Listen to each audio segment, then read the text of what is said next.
하룻밤에 최대 술값 얼마까지 써보셨어요? 팝스타 비욘세가 2006년도에 영국의 런던의 한 나이트클럽에서 초호화 파티를 열었는데 이때 술값으로 얼마를 썼는지 아세요? 무려 19만 달러. 우리 돈 2억 원이 넘었습니다. 야, 대체 뭘 얼마나 먹었길래 하룻밤 술값이 2억 원이야. 바로 오늘 소개할 이 샴페인 때문이었습니다.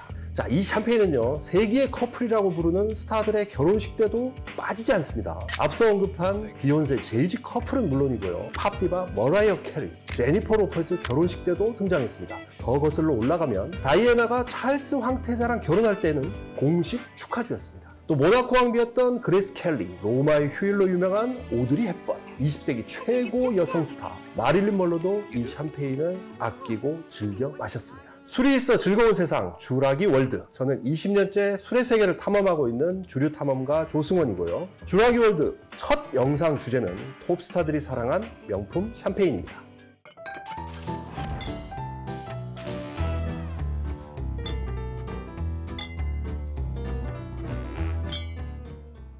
이영애, 김태희, 신민아, 이효리, 수지, 아이유. 이 연예인들의 공통점을 혹시 아십니까? 바로 소주 광고 모델이었다는 건데요. 정말 아무나 할 수 없다는 소주 광고 모델 리스트에 최근 한 명의 연예인이 추가됐습니다. 요즘 대세 중에 대세죠. 블랙핑크 제니입니다. 자, 그럼 제니는 평소에 어떤 술을 즐겨 마실까요? 2019년에 제니가 엄마랑 프랑스 여행을 한 적이 있는데 이때 어딜 갔느냐? 세계적인 화이트 와인 산지 부르고뉴 샤블리 마을에 가서 샤블리 와인 마시고 무슨 화보 광고 찍듯이 사진 찍어서 인스타에 올리고 막 그랬어요. 뮤직비디오 촬영 당시 영상도 보면요, 제니가 장난감 볼링공으로 볼링을 하는데 쓰러지는 게 볼링 핀이 아니고 샴페인 병이었습니다. 이 중에서도 가장 화제가 된 사진이 하나 있는데요, 에펠탑이 보이는 곳에서 샴페인을 우아하게 마시는 사진인데 이걸 살짝 확대해 보니까 유명 샴페인 하우스죠, 루이 레더러 제품이었습니다. 원래 루이 레더러는요, 러시아 황제들이 즐겨 마셨다는 크리스탈이라는 명품 샴페인으로 유명한데요, 물론 제니가 마신 건 이 크리스탈 아니고요, 그거보다는 좀 더 대중적인 마트나 뭐 와인샵 가시면 한 7, 8만 원? 그 정도에 살 수 있는 그런 제품이었습니다. 혹시 집에서 입욕제 쓰십니까? 김 PD는 입욕제 뭘 써요? 네, 집에 입조가 없어요. 그런데 이런 얘기는 들어보셨죠? 유명 스타들이 거품 가득한 샴페인으로 목욕을 즐긴다. 실제로 샴페인 성분이 들어간 바디 로션, 무슨 아이크림, 별게 다 나와 있습니다. 아무튼 샴페인 목욕, 정말 상상만 해도 뭐 럭셔리의 끝판왕, 플렉스의 끝판왕이잖아요. 샴페인 목욕에 얽힌 유명한 일화 하나 먼저 소개할게요. 영화 노팅힐 아시죠? 거기 보면 주인공 휴그랜트가 시장을 걸어가면서 계절이 바뀌는 장면이 나와요. 뭐 Ain't No Sunshine, 제가 노래는 잘 못 부르니까 뭐 이런 노래도 흘러나오고요. 아무튼 거기가요, 런던 노팅힐에 있는 포토벨로 마켓인데요, 이 포토벨로 마켓 바로 근처에 걸어서 5분 거리입니다. 포토벨로 호텔이 있어요. 여기가 셀럽들이 자주 묵는 곳으로 예전에 아주 유명했는데 1998년 1월 당대 최고의 스타 커플이었던 조니 뎁과 케이트 모스가 여기 투숙을 합니다. 그런데 이날 조니 뎁이 케이트 모스를 위해 호텔 측에 미리 주문해 놓은 게 있었어요. 샴페인 목욕을 할 수 있게 해달라는 거였습니다. 그러면서 750파운드, 지금 환율로 치면 뭐 120만 원 정도, 이걸 추가 지불했습니다. 호텔 측에서는 당연히 만반의 준비를 했겠죠. 물을 채운 다음에 F1 그랑프리 샴페인으로 유명한 멈 샴페인 36병을 까서 거품을 만들어냈어요. 이렇게 준비 다 해놨는데 이 커플이 저녁 먹으러 잠깐 외출을 한 사이에 사건이 벌어지고 맙니다. 맞습니다. 당시 이 호텔 메이드였던 헬렌 레나라는 여성이 청소를 하러 객실에 들어갔다가 샴페인이 들어있는 욕조를 본 거예요.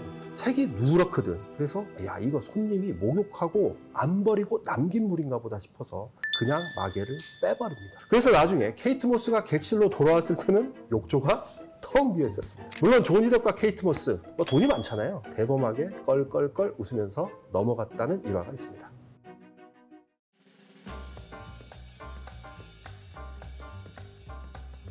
그런데 샴페인 목욕하면 딱 떠오르는 인물이 있습니다. 20세기 할리우드 최고 스타, 관능의 여신 마릴린 먼로입니다. 사실 마릴린 먼로와 샴페인을 얽힌 얘기는 정말 너무도 많아서 책 한 권 써도 모자랄 정도입니다. 먼저 이분이 했다는 유명한 말이 있죠. 나는 매일 밤 샤넬 넘버 5와 함께 잠을 자고 매일 아침 샴페인으로 잠을 깬다. 또 이분이 영화에서 한 대사도 유명합니다. 샴페인에 감자칩 적셔서 먹어본 적 있나요? 정말 끝내줘요. 마릴린 먼로가 얼마나 샴페인을 좋아했는지요. 가루약 먹을 때 물이 아니라 샴페인을 타서 먹었다고 합니다. 물론 이건 따라하시면 안 됩니다. 또 앞서 얘기한 샴페인 목욕만 해도요, 이분은 급이 다릅니다. 말 그대로 물 한 방울 안 섞고 정말 샴페인만 욕조 가득히 담아서 목욕을 했다고 합니다. 이렇게 한 번 목욕을 하는데 마릴린 먼로가 샴페인을 몇 병이나 썼을까요? 무려 350병을 썼다고 되어 있습니다. 350병이라 한 병에 10,000원씩만 잡아도 목욕 한 번에 350만 원. 와, 후덜덜합니다. 자, 그렇다면 마릴린 먼로가 가장 사랑했던 샴페인 브랜드는 뭘까요? 인터넷 뒤져보면요, 죄다 파이퍼 하이직 얘기만 나옵니다. 실제로 파이퍼 하이직 회사에서 마릴린 먼로가 자기네 샴페인을 너무도 좋아했다면서 광고도 여러 편 만들었습니다. 근데 이건 사실 반은 맞고 반은 틀립니다. 마릴린 먼로가 파이퍼 하이직 샴페인을 좋아했던 건 물론 사실입니다. 하지만 파이퍼 하이직보다 더 좋아했던 샴페인이 따로 있었습니다. 그게 바로 오늘 주제인 고급 샴페인의 대명사 돔 페리뇽입니다. 마릴린 먼로와 아주 잠깐 연애를 했던 덴마크 작가 한스 요리겐이 펴낸 마릴린과 함께한 40일이란 책을 보면요, 마릴린 먼로가 자신과 만나는 동안 하루도 빼놓지 않고 돔 페리뇽 샴페인을 마셨다, 이런 얘기가 나와 있어요. 심지어 자동차를 타고 한번 여행을 간 적이 있는데 그때도 고속도로 벗어나자마자 차를 세우라고 한 뒤에 차 뒷좌석에서 돔 페리뇽을 꺼내더니 한 잔 가득 따라놓고 2모금 만에 마셔버리더라, 이런 기록도 남아 있습니다. 특히 사망하기 석 달 전에는 마릴린 먼로가 돔 페리뇽 한 병을 LA에 있는 자신의 저택으로 주문한 영수증까지 발견이 됐습니다.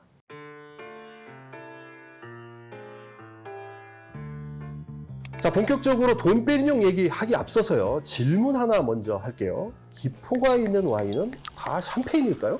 의외로 이거 잘 모르는 분들이 많던데요. 기포가 있는 와인은 우리가 흔히 영어로 스파클링 와인이라고 하잖아요. 근데 이런 스파클링 와인은 정말 세상 천지에 너무나도 많습니다. 프랑스에서만 만드는 게 아니고요, 이탈리아도 만들고 독일도 만들고 미국도 만들고 다 만듭니다. 근데 이걸 다 그럼 샴페인이라고 하느냐? 그렇지는 않습니다. 그럼 샴페인은 대체 뭐냐? 샴페인은 이렇게 많고 많은 스파클링 와인 중에서도 프랑스 샹파뉴 지방에서 전통 방식에 따라 생산한 것만 샴페인이라고 해요. 법적으로 그렇게 돼 있습니다. 제가 얼마 전에 파리바게트에 갔는데요, 거기서 이런 놀라운 문구를 봤습니다. 스페인산 무알콜 샴페인.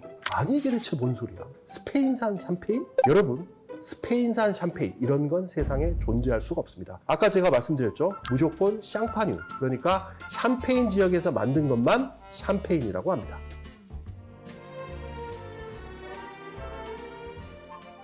그럼 이제 돔 페리뇽이 어떻게 이렇게 유명해졌는지 본격적으로 알아볼 텐데요. 이런 일화가 있습니다. 프랑스 샹파뉴 지방에 오빌레라는 아주 오래된 유명한 수도원이 있어요. 그런데 1688년에 이 수도원으로 나이 30살의 젊은 수도사가 부임을 합니다. 이 수도사는요, 수도원 포도밭 관리하고 와인 만들어서 셀러에 저장하고, 그러니까 와인 담당 수도사였어요. 그런데 어느 날 겨울이 끝나고 봄이 됐는데 와인 저장해둔 지하 셀러에서 펑 하는 소리가 나는 거예요.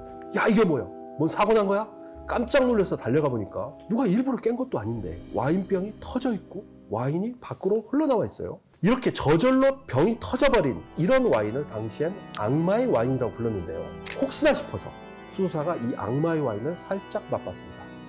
아, 그런데 이게 신기하게 맛이 기가 막힌 거예요. 톡톡톡 튀는 탄산감이 느껴지고요. 이때 이 수도사가 감격에 겨워서 했다는 말이 있습니다. 형제여, 나는 지금 별을 마시고 있습니다. I drinking star. 물론 프랑스 말로 했겠죠. 이 수도사가 이후에 와인병이 왜 저절로 터졌을까 연구를 하기 시작했고요. 당분과 효모가 충분히 남아있으면 와인이 병에서 2차 발효를 하면서 탄산가스를 만들어낸다는 샴페인 제조 원리를 깨우치게 되고, 시력까지 잃어가면서 연구와 실험을 거듭한 끝에 결국 지금의 샴페인을 탄생시켰다, 뭐 이런 전설 같은 얘기가 있습니다.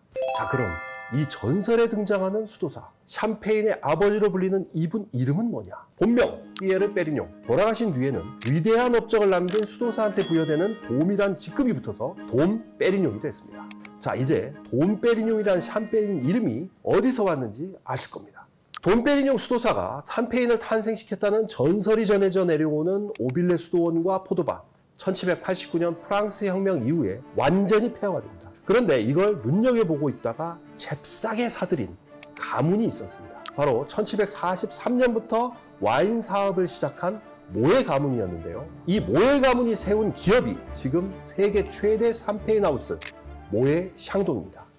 자, 그럼 모에 샹동은 폐허가 된 수도원을 왜 사들였을까요? 스토리텔링이 되잖아요. 수도원이 그냥 수도원이 아니잖아요. 샴페인의 기원, 샴페인의 원조로 알려진 곳이잖아요. 이런 수도원 갖고 있으면 나중에 뭔가 해도 되겠다 싶었던 거죠. 물론 그렇다고 모에 샹동이 수도원을 매입한 뒤에 곧바로 돈페리뇽 샴페인을 만든 건 아닙니다. 무려 100년이 지난 1921년에 돈페리뇽이라는 이름의 샴페인을 만들기로 결정을 하는데요. 이때 한 가지 걸림돌이 등장합니다.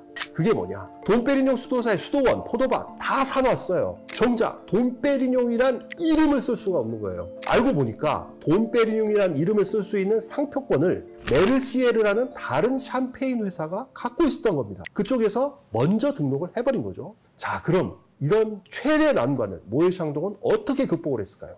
돈이 아닙니다. 결혼으로 해결을 했습니다. 모에 샹동 가문의 아들, 나중에 회장에까지 오르는 폴 마리 베르나르드 샹동 모에라는 분이 있는데 이분이 1927년에 메르시에 가문 딸과 결혼을 해버립니다. 상표권 때문에 그럼 일부러 결혼했느냐? 그건 저도 모르겠습니다. 어쨌든 딸을 시집 보내게 된 메르시에르 가문에서는요, 일종의 신부지참금이죠. 결혼 선물로 돈페리뇽 상표권을 사돈이 된 모에 샹동 가문한테 그냥 공짜로 줘버립니다. 이렇게 해서 상표권까지 얻게 된 모에 샹동, 1936년에 최초의 프리미엄 샴페인으로 평가받는 돈페리뇽 1921년 빈티지를 시장에 내놓게 되고요. 이후부터 승승장구합니다.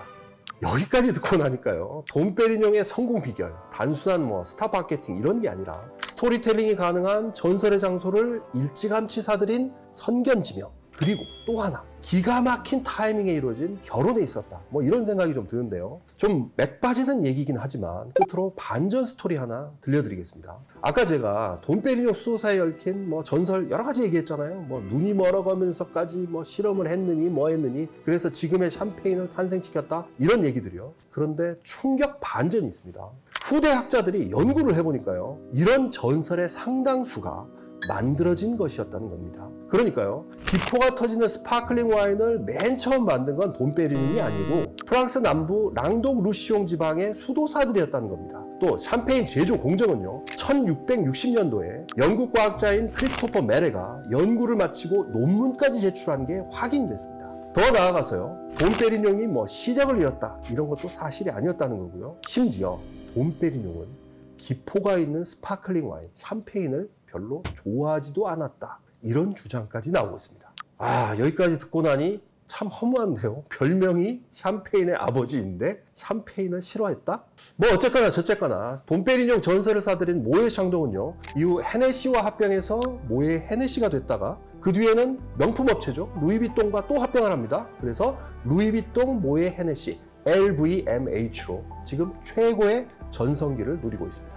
전설의 일부가 약간 과장됐을 수는 있습니다만 돈페리뇽 마셔보면 정말 맛있습니다. 기포도 작고 섬세하고 풍부합니다. 포도 작황이 좋은 해에만 빈티지로 제품을 만들고요, 수확이 나쁜 해엔 아예 생산을 포기해버립니다. 또 수확한 포도 중에서도 가장 잘 익은 것만 엄선해서 만듭니다. 언젠가 돈페리뇽을 만드는 모에 샹동 대표한테 한 기자가 이런 질문을 던졌다고 해요. 샴페인을 가장 맛있게 즐기는 방법은 대체 뭡니까? 그러자 이 사람 이렇게 대답했다고 합니다. 사랑하는 사람과 같이 마시는 겁니다. 여러분, 꼭 돈페리뇽이 아니어도 좋습니다. 오늘 밤 사랑하는 사람과 샴페인 한 잔 어떨까요? 술이 있어 즐거운 세상 주라기 월드. 저는 다음 영상으로 찾아뵙겠습니다.